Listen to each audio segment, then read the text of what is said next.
Hello दोस्तों, आज की इस रोमांचक कहानी में आप सभी का स्वागत है। मेरा नाम समीर है। मैं ज्वाइंट फैमिली में रहता हूँ। मेरे पापा, मम्मी और चाचा चाची सब एक साथ रहते हैं। कुछ ही दिनों पहले मेरी चाची की छोटी बहन उनके पास रहने के लिए आई थी। वो मेरी चाची की सबसे छोटी बहन थी, इसलिए उसकी उम्र ज्यादा नहीं थी। वो करीब 22 साल की होगी। वो बहुत ज्यादा सुंदर थी, लेकिन मुझे उसे सुंदर कहने में शर्म आती थी और मुझे यह डर भी लगा रहता था कि कहीं वो ये सब चाची को ना बता दे। मेरे चाचा और पापा दुकान और खेती बाड़ी का काम देखते थे और मेरी मम्मी और चाचा घर पर ही रहती थीं। मेरी चाची का एक बेटा भी था जिसका नाम शिखर है और उसकी उम्र 6 साल थी। एक रोज की बात है, हम सब बैठकर खाना खा रहे थे। तभी चाची ने मुझे बताया कि शिखर का जन्मदिन आने वाला है और उस पार्टी में उन्होंने अपने मायके वालों को भी इनवाइट किया है। ये सुनकर मैं बहुत खुश हो गया था। मैंने चाची से पूछा, तो फिर कौन कौन आ रहा है? उन्होंने कहा, मम्मी पापा की तबीयत ठीक नहीं है तो शायद वो दोनों नहीं आ पाएंगे, पर खुशी यहाँ आने के लिए बेकरार है। वो कह रही है, मेरे दीवाने इकलौते भांजे का जन्मदिन है, मैं तो जरूर आऊंगी। चाची बोली, जब वो बस स्टैंड पर आ जाएगी तो तुम उसको ले आना। मैंने उसे तुम्हारा नंबर दे दिया है, वो यहाँ पहुंचते ही तुम्हें फोन कर देगी। चाची की बात सुनकर मैं 7वें आसमान पर था। मैंने खुशी को पहली बार चाचा जी की शादी में देखा था और जिस दिन मैंने उसे देखा था उसी दिन मैं अपना दिल हार गया था। खुशी उस वक्त एक भोली भाली सी लड़की लगती थी और अब तो वो खूबसूरत और जवान महिला हो चुकी होगी। मैंने जल्दी से अपना खाना खत्म किया और अपने कमरे में चला आया। मैंने अलमारी से नए कपड़े निकाले और उन्हें प्रेस करने लगा, क्योंकि आज मैं खुशी को अपनी तरफ आकर्षित करना चाहता था। मैं खुशी को लंबे समय से पसंद करता हूँ, पर आज मुझे ये जानना था कि वो भी मुझे पसंद करती है या नहीं। अब मैं खुशी के फोन का इंतजार कर रहा था। मैं बस यही सोच रहा था कि वो जल्दी से मुझे फोन करे और मैं दौड़ता हुआ उसके पास पहुंच जाऊं और उसे अपने गले से लगा लूं। पर एक हकीकत ये भी थी कि ये सब मैं सपने में ही सोच सकता था, क्योंकि असल में तो मैं कुछ भी नहीं कर सकता था। यही सब सोचते सोचते मैंने अपने कपड़ों पर प्रेस कर ली और नहाने के लिए बाथरूम में घुस गया। वैसे मैं कभी भी अपना फोन बाथरूम लेकर नहीं जाता था, पर आज खुशी की वजह से मैं अपना फोन बाथरूम में लेकर गया था ताकि समय से उसका फोन उठा सकूं। मैंने जल्दी से नहाया और अपने कपड़े पहनकर बाहर आ गया। आज मैंने अपना महंगा वाला परफ्यूम लगाया था जिसे मैंने अब तक बाहर नहीं निकाला था। कुछ देर बाद मुझे एक अनजान नंबर से फोन आया। मैं समझ चुका था कि यह किसका नंबर है, क्योंकि इस वक्त खुशी के अलावा मुझे और कोई फोन नहीं कर सकता था। मैं जल्दी से फोन उठाया और मेरे कुछ बोलने से पहले ही सामने से एक मीठी सी आवाज आई, क्या आप समीर बोल रहे हो? मैंने कहा, हाँ मैं समीर बोल रहा हूँ, आप बताओ। वो बोली, मैं बस स्टैंड पर आ गई हूँ, आप मुझे लेने आ जाओ। इतना सुनते ही न जाने मुझे क्या होने लगा था। मैंने कहा, आप बस 10 मिनट रुको, मैं अभी आता हूँ, और इतना कहकर मैंने फोन काट दिया। मैं जल्दी से अपनी गाड़ी की चाबी ली और खुशी को लेने के लिए निकल गया। हमारे घर से बस स्टैंड तक 20 मिनट का रास्ता था। मैं तेजी से बाइक भगाकर 20 मिनट का रास्ता 15 मिनट में ही कवर कर लिया था। जैसे ही मैं बस स्टैंड पहुंचा और मैंने खुशी को देखा तो मेरे होश ही उड़ गए। वो खिलखिलाती धूप में किसी परी की तरह लग रही थी। उसने ब्लैक कलर की एक ड्रेस पहन रखी थी और बाल खुले हुए थे। आसपास के सारे मर्दों की नजर उसी पर थी। उसकी लंबी हाइट, नीली आंखें, गोरा रंग और गदराया हुआ बदन हर मर्द के दिल को पिघला रही थी।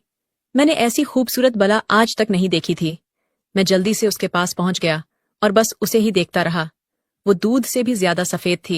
मैंने उसके हाथों से उसका बैग ले लिया और उसे अपनी बाइक पर बैठा लिया। आसपास के सारे लोग मुझे ही देख रहे थे, क्योंकि वो खूबसूरत बला अब मेरे साथ जा रही थी। मैंने उसका सारा सामान आगे रख लिया था और खुद थोड़ा पीछे होकर बैठ गया था।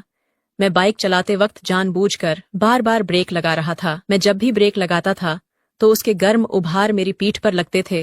मैं उसे छू तो नहीं सकता था, पर यह सब करके मैं उन्हें महसूस कर पा रहा था। मैं बाइक के शीशे से उसके चांद जैसे चेहरे को देख रहा था और शायद उसने भी इस बात को महसूस कर लिया था। मैं बाइक इतनी धीरे चला रहा था कि साइकिल वाले लोग भी मुझसे आगे निकल रहे थे, पर मुझे इन सब बातों से कोई मतलब नहीं था, क्योंकि मैं अपनी खुशी को लेकर जा रहा था। मैं उसके साथ ज्यादा से ज्यादा समय बिताना चाहता था, इसलिए मुझे धीरे जाने में भी खुशी मिल रही थी। आखिर थोड़ी देर बाद वो मुझसे बोली, समीर, इससे अच्छा तो मैं पैदल ही घर चली जाती।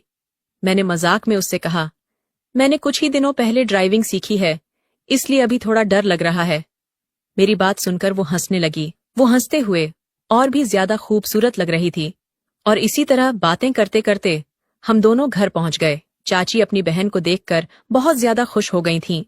उन्होंने खुशी को देखकर उसे अपने गले लगा लिया। शिखर भी अपनी मौसी को देखकर बहुत ज्यादा खुश हो रहा था। अगले दिन शिखर का जन्मदिन था और हमने अपने घर में एक छोटी सी पार्टी रखी थी। इस पार्टी में हमने अपने रिश्तेदारों को नहीं बुलाया था, लेकिन गांव के सभी दोस्तों को बुलाया था। रात में पार्टी शुरू होने वाली थी और सब अपने मनपसंद के कपड़े पहन रहे थे, पर मैं चाहता था कि खुशी पहले तैयार हो जाए ताकि मैं उसके साथ मैचिंग कपड़े पहन सकूं। कुछ देर बाद खुशी तैयार होकर बाहर निकली और उसने रेड कलर का सूट पहन रखा था। उस सूट में वो बहुत हसीन लग रही थी। मैंने जैसे ही देखा कि खुशी ने लाल रंग का सूट पहना है, मैं तुरंत बाजार गया और अपने लिए लाल रंग की शर्ट ले आया। मुझे लगा कि खुशी को यह देखकर अच्छा लगेगा, पर उसने मेरी इन छोटी छोटी हरकतों पर ज्यादा ध्यान ही नहीं दिया। पार्टी शुरू हो चुकी थी और सब पार्टी एंजॉय कर रहे थे। खुशी शिखर के आसपास ही घूम रही थी और मुझे उसके साथ वक्त ही नहीं मिल पा रहा था। रात के 12 बजे पार्टी खत्म हुई और खाना खाने के बाद सब लोग अपने अपने घर चले गए। हम सबने भी अपने कपड़े चेंज किया और सोने के लिए अपने अपने कमरों में पहुंच गए। शिखर हमेशा से मेरे पास ही सोता था, पर आज उसने जिद पकड़ रखी थी कि मैं मौसी के साथ ही सोऊंगा। मैंने चाची से कहा, कोई बात नहीं, आज उसे अपनी मौसी के साथ सो जाने दो। खुशी और शिखर को मेरे कमरे में लेट जाने दो और मैं बाहर हॉल में सो जाऊंगा। इसके बाद शिखर और उसकी मौसी मेरे कमरे में मेरे बेड पर लेट गए। मैं थोड़ी देर बाहर टहलने के लिए चला गया और वापस आकर हॉल में ही सो गया। बाहर बहुत ज्यादा ठंड थी, फिर भी मैंने सोचा कि किसी को डिस्टर्ब नहीं करूंगा। ठंड से अपना ध्यान भटकाने के लिए मैं अपना फोन चलाने लग गया। थोड़ी देर फोन चलाने के बाद मुझे नींद आने लगी। मैं फोन बंद करके सोने की तैयारी कर ही रहा था कि तभी चाची मेरे पास आ गई और बोली, समीर, यहाँ बहुत ज्यादा ठंड है। अगर तुम बाहर लेटोगे तो कल सुबह तक पक्का बीमार हो जाओगे। मैं तुम्हें ऐसे बाहर ठंड में नहीं सोने दूंगी। तुम भी अंदर जाकर खुशी और शिखर के साथ लेट जाओ। चाची जी की यह बात सुनकर तो मेरी खुशी का कोई ठिकाना ही नहीं रहा, लेकिन मैंने चाची के सामने अपनी खुशी जाहिर नहीं होने दी। मैंने कहा, नहीं चाची, इस तरह अच्छा नहीं लगता। चाची बोली, क्या अच्छा नहीं लगता समीर? मैं कह रही हूं ना कि अंदर जाकर लेट जाओ। और इतना कहकर उन्होंने मेरा हाथ पकड़ लिया और मुझे अंदर ले आई। मैंने देखा कि शिखर बड़े आराम से अपनी मौसी के साथ सो रहा है और खुशी भी सोते हुए किसी हसीन परी की तरह लग रही है। चाची ने खुशी को जगाया और उससे कहा, खुशी, शिखर को अपनी तरफ खींच लो। समीर बाहर ठंड में सो रहा था, इसलिए मैं उसे अंदर ले आई हूं। खुशी अपनी आंख मसलते हुए शिखर की ओर देखने लगी और उसे थोड़ा सा अपनी तरफ खींच लिया। मुझे थोड़ी सी जगह मिल गई थी और मैं भी वहीं लेट गया। हम दोनों एक ही बेड पर लेटे हुए थे और हमारे बीच कोई दूरी भी नहीं थी। खुशी ने शिखर को बेड के किनारे पर लिटा दिया था और खुद बीच में लेट गई थी। उसके बगल में ही मैं लेटा हुआ था। मैंने कमरे की लाइट बंद की और खुशी के बगल में आकर लेट गया। मैं सोने का नाटक करने लगा, क्योंकि खुशी के बगल में रह के मुझे नींद कैसे आ सकती थी। मेरा मन तो उसके साथ शरारत करने के लिए कह रहा था, लेकिन मैं चाहता था कि अगर उस शरारत की शुरुआत खुशी करेगी तो मजा ही आ जाएगा। कुछ देर लेटे रहने के बाद मैंने महसूस किया कि किसी ने मेरे पैरों की उंगलियों को छुआ है। मैं समझ गया था कि ये पैर खुशी के ही हैं, क्योंकि शिखर तो किनारे लेटा हुआ है। जैसे ही खुशी ने मेरे साथ ये हरकत की, मेरे पूरे बदन में हलचल सी पैदा हो गई। मैं खुद पर काबू रखने की कोशिश कर रहा था, पर हो नहीं पा रहा था। वो बार बार मेरे पैरों की उंगलियों को छू रही थी और मेरे शरीर में सिहरन सी हो रही थी। ये सब मुझे बहुत अच्छा लग रहा था। मैंने अपने जज्बातों को काबू न रखते हुए अपना हाथ खुशी की चादर पर रख दिया।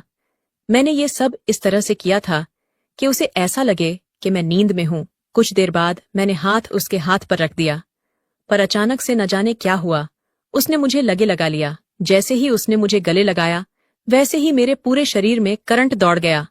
पर फिर भी मैं खुद पर काबू रख रहा था, क्योंकि मैं चाहता था कि पहली हरकत खुशी ही करे।